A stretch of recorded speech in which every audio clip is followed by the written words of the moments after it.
మన daring and dashing hero super star Krishna గారి second son, Tollywood's most handsome hero super star Mahesh Babu గారి birthday August 9th అని అందరికీ తెలిసిందే.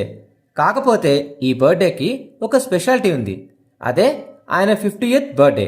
ఒక హీరోగా 27 ఇయర్స్ జర్నీని కంప్లీట్ చేసుకున్న మహేష్ బాబు గారి professional career and personal life గురించి ఈ వీడియోలో చూద్దాం. హాయ్, హలో, నమస్తే, welcome back to my channel film వేదిక. కొత్తగా మన ఛానల్ని చూసేవాళ్ళు కంటెంట్ మీద ఒక లుక్ వేయండి, నచ్చితే తప్పకుండా సబ్స్క్రైబ్ చేయండి. ఇంక వీడియోలోకి వెళ్దామా.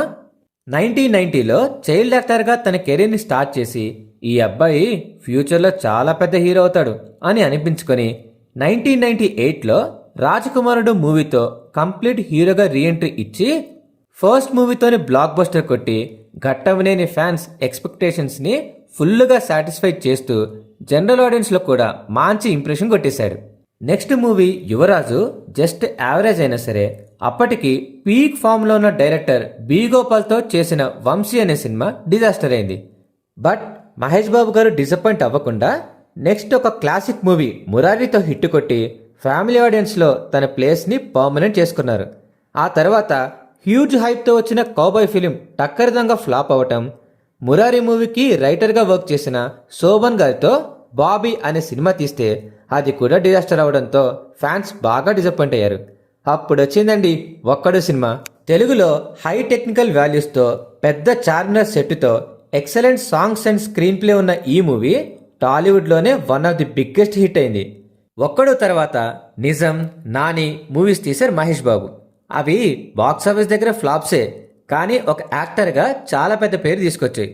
ఒక్కడు కాంబినేషన్తో వచ్చిన అర్జున్ మూవీ కూడా బాక్సాఫీస్ దగ్గర జస్ట్ ఎబో యావరేజ్ అయింది. ఆ తర్వాత డైరెక్టర్ త్రివిక్రమ్తో తీసిన అతడు మూవీ ఒక కల్ట్ క్లాసిక్. కాకపోతే రిలీజ్ టైంలో ఇది జస్ట్ హిట్ మాత్రమే. ఈసారి కొడితే కుంభస్థలమే కొట్టాలి అన్నట్టు పూరి జగన్నాథ్తో కలిసి పోకిరి అనే సినిమా తీస్తే అది తెలుగులో ఆల్ టైమ్ ఇండస్ట్రీ హిట్ అయింది. ఈ దెబ్బతో మహేష్ బాబు గారి స్టార్డమ్ పీక్ స్టేజ్కి వెళ్ళిపోయింది. పోకిరి తర్వాత మహేష్ బాబు గారికి దిష్టి తగిలిందో ఏమో. గుణశేఖర్తో తీసిన సైనికుడు డిజాస్టర్ అవ్వటం, సురేందర్ రెడ్డితో వచ్చిన అతిథి కూడా హ్యూజ్ హైప్తో రిలీజ్ అయ్యి జస్ట్ యావరేజ్ అవ్వటం, అతడు లాంటి క్లాసిక్ ఫిలిం తీసిన త్రివిక్రమ్తో కలేజా స్టార్ట్ చేస్తే 1 year పైగా షూటింగ్, మిడిల్లో మహేష్ బాబు గారి గ్రాండ్ మదర్ చనిపోవటం, తన వైఫ్ నమ్రత గారి పేరెంట్స్ కూడా చనిపోవటం, కలేజా మూవీ డిజాస్టర్ అవటం, ఇవన్నీ బాబుకి బాగా టఫ్ డేసే. ఫ్యాన్స్తో పాటు ఆడియన్స్ కూడా మహేష్ బాబుకి ఒక్క బ్లాక్ బస్టర్ పడాలి అని చూస్తున్న టైంలో వచ్చిందే దూకుడు. కొడితే బాక్సాఫీస్ రికార్డ్స్ గల్లంతైపోయినాయి. ఓవర్సీస్లో ఫస్ట్ 1 million రికార్డు కూడా ఇదే. ఇంకా లైన్గా బిజినెస్ మ్యాన్, సీతం వాకిట్లో సిరిమల చెట్టు ఇలా హ్యూజ్ హిట్స్ కొడుతూ బాబు బ్యాక్ టు ఫామ్ అన్నట్టు చూపెట్టాడు. ఆ తర్వాత 1 నేనొక్కడినేతో చాలా పెద్ద ఎక్స్పెరిమెంట్ చేస్తే అది డిజాస్టర్ అయింది. కాకపోతే ఇప్పుడు దానికి ఒక కల్ట్ స్టేటస్ వచ్చింది. శ్రీమంతుడు, భరత్ అనే నేను, మహర్షి, సరళిరి నీకెవరు ఇలా హిట్స్ మీద హిట్స్ కొడుతున్న మహేష్ బాబు తన బాక్సాఫీస్ టైంలను చూపిస్తూనే ఉన్నాడు. ఇప్పుడు India's number 1 director SS Rajamouli గారితో ఒక మూవీ వస్తుంది. అది గ్లోబల్ వైడ్గా ఎలాంటి సెన్సేషన్ క్రియేట్ చేస్తుందో నేను కూడా వెయిటింగే.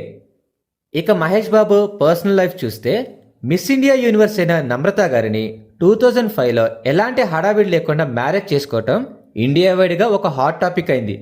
బెస్ట్ హీరోగా జ్యూరీతో కలుపుకొని 8 నంది అవార్డ్స్ తీసుకున్నారు మహేష్ బాబు. ఒక ఎక్స్పెన్సివ్ ట్రీట్మెంట్ తీసుకోలేని ఎన్నో ఫ్యామిలీస్కి మహేష్ బాబు ఫౌండేషన్ ద్వారా 2000 పైగా హార్ట్ సర్జరీస్ చేయించాడు. ఇది వరల్డ్లోనే ఒక రేర్ ఫీట్. ఇక్కడ ఇంకొకటి చెప్పాలండోయ్, మహేష్ బాబు గారి డాటర్ సితారా పాప కూడా రీసెంట్గా ఒక జ్యువెలరీ యాడ్ చేసింది. దాని ద్వారా వచ్చిన మనీని కూడా ఒక ఫౌండేషన్కే డొనేట్ చేసింది. వారసత్వాన్ని పుణికిపుచ్చుకోవడం అంటే ఇదేనేమో. పోకిరి తర్వాత హ్యూజ్ నెంబర్ ఆఫ్ యాడ్స్ చేసిన హీరోగా మహేష్ బాబు రికార్డ్స్కి ఎక్కాడు. ఎట్ ఏ టైం 10 యాడ్స్ రావటం కూడా అల్టిమేట్ ఫీటే. 2018లో ఏషియన్ గ్రూప్తో టైఅప్ అయ్యి హైదరాబాద్ గచ్చిబౌలి ఏరియాలో ఏఎంబి అనే 7 స్క్రీన్ మల్టీప్లెక్స్ని లాంచ్ చేశారు. ప్రసాద్ మల్టీప్లెక్స్ తర్వాత హైదరాబాద్లో ఇదే తోపు అనొచ్చు. 2019లో మేడం టుస్సాడ్స్ మ్యూజియం వాళ్ళు మహేష్ బాబు వ్యాక్స్ స్టాట్యూని సింగపూర్లో అన్వీల్ చేశారు. ఒక స్టార్ హీరోగా, ఒక కొడుకుగా, ఒక సోషల్ సర్వీస్ చేసిన పర్సన్గా ఎన్నో అప్స్ అండ్ డౌన్స్ చూశారు మహేష్ బాబు. ఎంతోమంది పేరెంట్స్కి ఇండైరెక్ట్గా హెల్ప్ చేసి రియల్ లైఫ్ సూపర్ స్టార్ అనిపించుకున్నాడు. ఇలానే మూవీస్ తీస్తూ అందరినీ ఎంటర్టైన్ చేస్తూ సోషల్ సర్వీస్ కూడా ఇలానే చేయాలని కోరుకుంటూ wishing our super star Mahesh Babu ఆ 50th హ్యాపీ బర్త్డే.